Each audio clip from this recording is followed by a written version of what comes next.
assim como foi Cristo glorificado no dia de Pentecostes, assim será novamente glorificado no encerramento da obra do Evangelho, quando ele preparar um povo para suportar a prova final na última batalha do grande conflito. Então, Jesus foi glorificado no Pentecostes e ele será glorificado agora nos nossos dias. João 18, Apocalipse 18. Então, Cristo foi exaltado, Cristo foi glorificado pelo poder do Espírito Santo que repousava sobre os discípulos, sobre aqueles homens ali em Jerusalém. Então, alguém me perguntou, acho que o Gilberto, me perguntou sobre a questão dos bens na chuva serôdia. Na parábola do comerciante que comprou a pérola de grande valor, diz que ele vendeu tudo. Se ele vendeu tudo, ele ficou com nada para adquirir a pérola de bom preço. Então, na chuva serôdia, o povo de Deus está desprovido de bens materiais, mas encontraram tudo, encontraram Cristo. A glorificação de Cristo se dá também na chuva serôdia. Então, dentro desse contexto, irmãos, o ministério do Espírito Santo, ele precisa ser valorizado em nossa vida. Então, entre essa glorificação de Cristo, que é a chuva serôdia, e aqui existe um caminho. E nós estamos nesse caminho, nós estamos aqui. O que precisa ser feito em relação ao ministério do Espírito Santo em nossa vida? Então, hoje, Deus está dizendo, pede o Espírito Santo. Isso nós vimos no nosso estudo pela manhã.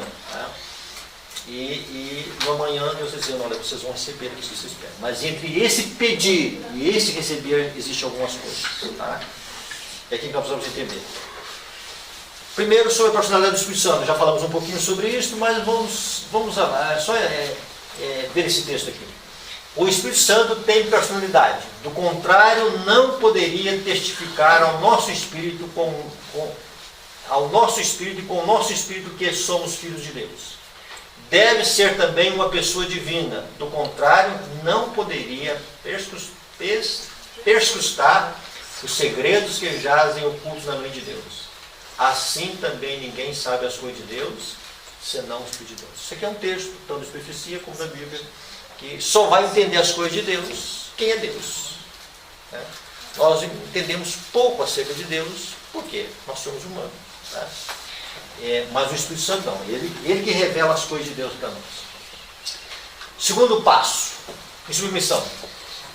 Muitos há que creem e professam reclamar a promessa do Senhor. Muitos oram pedindo o Espírito Santo.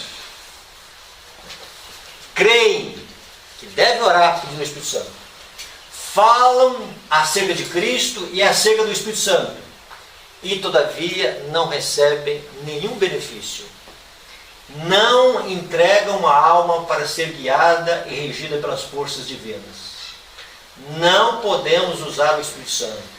Ele é que deve servir-se de nós. Mediante o Espírito opera Deus e seu povo, tanto querer como efetuar, segundo a sua boa vontade. Mas muitos não se submeterão a isto, querem dirigir a si mesmos. É por isso que não recebem o celeste dom. Então, unicamente os que estão esperando humildemente em Deus e cedendo o coração para que sejam guiados pelo poder do Espírito Santo, são esses que vão receber o Espírito Santo.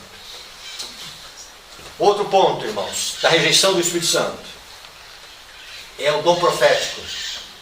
Os testemunhos do Espírito de Deus são dados para dirigir os homens à sua palavra, que tem sido negligenciada. Ora, se suas mensagens não são ouvidas, o Espírito Santo é excluído da alma. Estão entendendo? Deus está dando mensagem através do dom profético. Mas se o coração rejeita, para mim um dos textos mais fortes, diz que o Espírito Santo é excluído da alma. Que outro meio tem Deus em reserva para atingir os errantes e mostrar-lhes sua verdadeira condição. Irmãos, por que nós precisamos do Espírito de profecia? Deus olhou para a sua igreja, a igreja remanescente, a igreja dos últimos dias, e Deus queria que a sua igreja tivesse uma visão bíblica, acima de todas as igrejas, uma visão doutrinária e uma visão de correção de onde nós poderíamos errar em direção às coisas de Deus.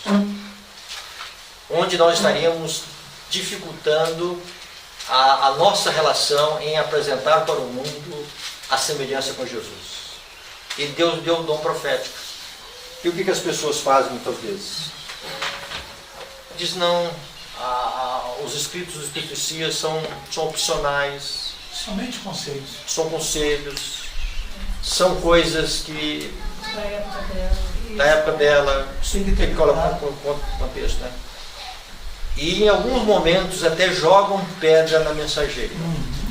Tá? Eu já ouvi algumas palavras de adventistas chamando a mensageira do Senhor. Ela não vai escutar, ela não pode da terra, tá? Mas estão ofendendo o Espírito Santo. Esquizofrênica, tá certo? Pessoas que se dizem maçonaria, tá certo? Pessoas que se dizem adventistas. Então veja bem, todo ataque é dado ao dom profético. Atacando o dom profético, irmãos, não está atacando a mensageira do Senhor, não, está no pó da terra. Está atacando o ministério do Espírito Santo. Então, o ministério do Espírito Santo, ele pode ser rejeitado como eu rejeito o Espírito Santo como uma pessoa. Eu posso rejeitar o Espírito Santo falando dele, orando por ele, mas eu não me submeto a ele, e eu posso estar rejeitando o Espírito Santo através do dom profético. Olha quantos caminhos nós temos abertos, né? Em relação, nós podemos rejeitar o ministério do Espírito Santo. E ela continua dizendo algumas coisas aqui mais, né? Muito homem professa aceitar os testemunhos, ao passo que esses não exercem influência alguma sobre sua vida e caráter. Não, eu creio no dom profético. E alguns até pregam sobre o dom profético. Tá? Usam até o livro dele, o que agrada, né? E pregam lá na igreja, mas se o espírito de profecias, se as orientações proféticas não está fazendo algum tipo de efeito na vida, irmãos, é descrença. Falso revelamento. O inimigo não vai entregar a chuva ceruda sem criar obstáculos. Tá? Para toda ação de Deus tem uma contra-reação. As coisas que descrevestes, como ocorrendo em Indiana, Estados Unidos, o Senhor me revelou que haviam de ocorrer imediatamente antes da terminação da graça. Demonstrar-se-á tudo quanto é estranho. Haverá gritos com tambores, música e dança. Os sentidos dos seres racionais ficarão tão confundidos que não se pode confiar neles quanto a decisões retas. E isso será chamado operação do Espírito Santo. É o inverso lá. Né? Aqui é o diabo fazendo e eles dizendo que é o Espírito Santo. Lá Jesus fazia e eles diziam que era o diabo. Olha só. Então, entenda lá fora, no mundo aí fora, tá? A minha menina, a outra, né? Ela teve uma colega de quarto, no NASP, né? Ela foi no retrasado. Então teve alguns mega eventos aí em São Paulo, não só em São Paulo, mas em Brasília, várias igrejas, né? Se juntaram lá com grandes pregadores. Aí foi uma jovenzinha a um desses encontros e ela falou, ela voltou de lá maravilhada, né? E minha menina então perguntou o que aconteceu lá. Não, porque as pessoas lá, elas rolavam, gemiam, choravam, né? E ela disse, agora sim, agora eu tive um encontro com Jesus. Puxa, que lindo, hein? Isso lá fora. Aqui dentro está sendo feito um caminho, está sendo preparado para que os sentidos vão ficar tão confundidos que as pessoas vão dar isto nome de operação do Espírito Santo. um falso avivamento. A obra do Espírito Santo, irmãos, não tem nada a ver com agitação. Nada. Não tem nada a ver com excitamento.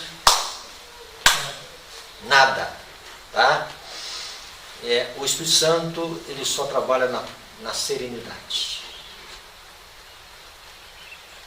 Ele vem para corrigir as nossas emoções e sentimentos. Nós temos sentimentos e emoções que são danificadas pelo pecado. Nós temos uma herança, um histórico de pecado, um histórico de família, um histórico de ambiente familiar. Então nós carregamos sequelas, e o Espírito Santo ele vem para fazer ali um ajuste. Ele é chamado de consolador, ele é chamado de confortador. O Espírito Santo, irmãos, é aquele que pode realmente trabalhar nessas correntes elétricas do cérebro. É ele que vai trabalhar com o nível exato da serotonina no nosso cérebro. Ele tem esse poder assim. Ele sabe como é que funciona essa engrenagem ali das correntes elétricas do cérebro. Tá? Então nós precisamos muito do poder do Espírito Santo. Amém. Nós precisamos muito dessa graça do Espírito Santo para colocar as nossas emoções. Tá?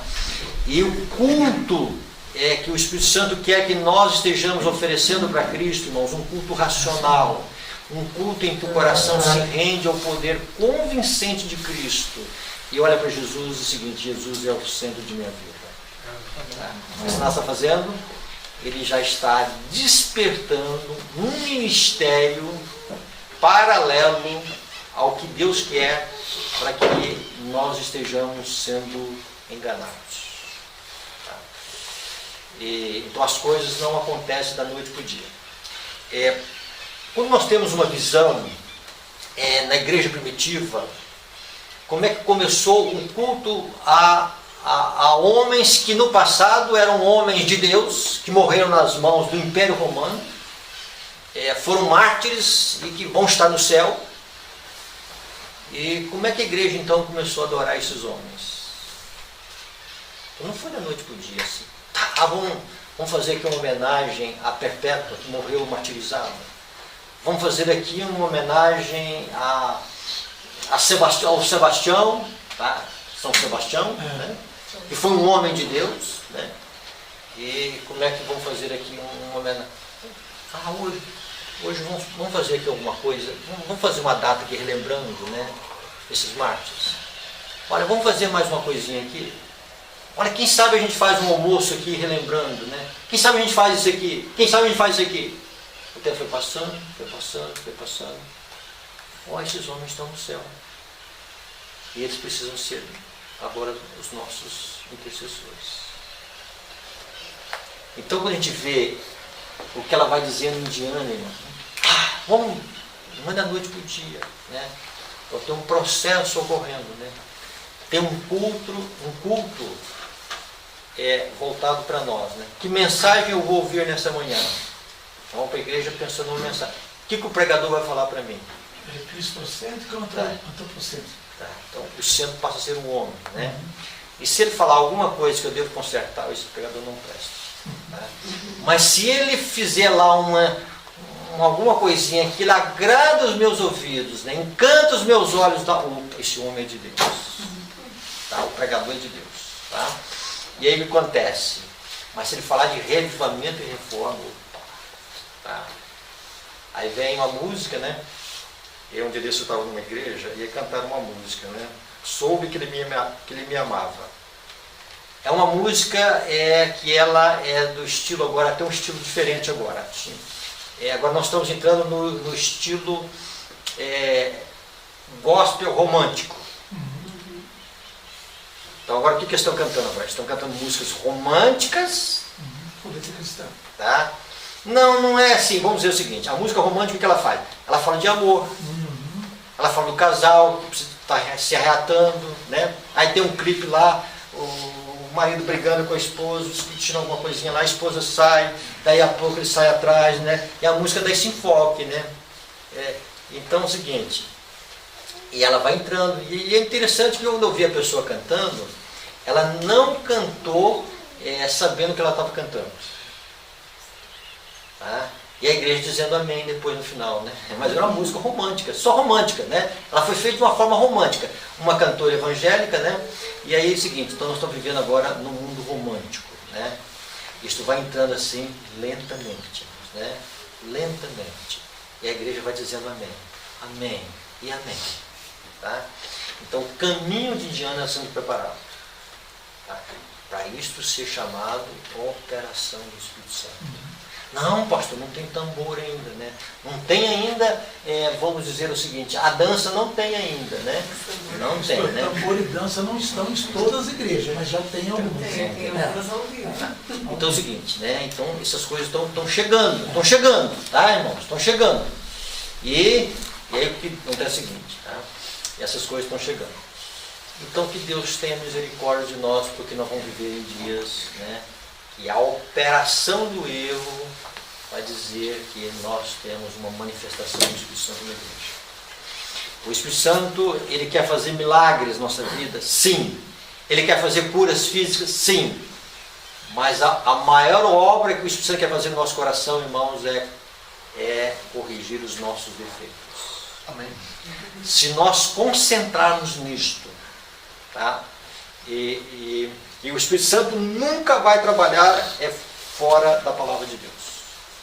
Ele nunca vai trabalhar contrário a Cristo. Ele nunca vai trabalhar contra a igreja de Deus.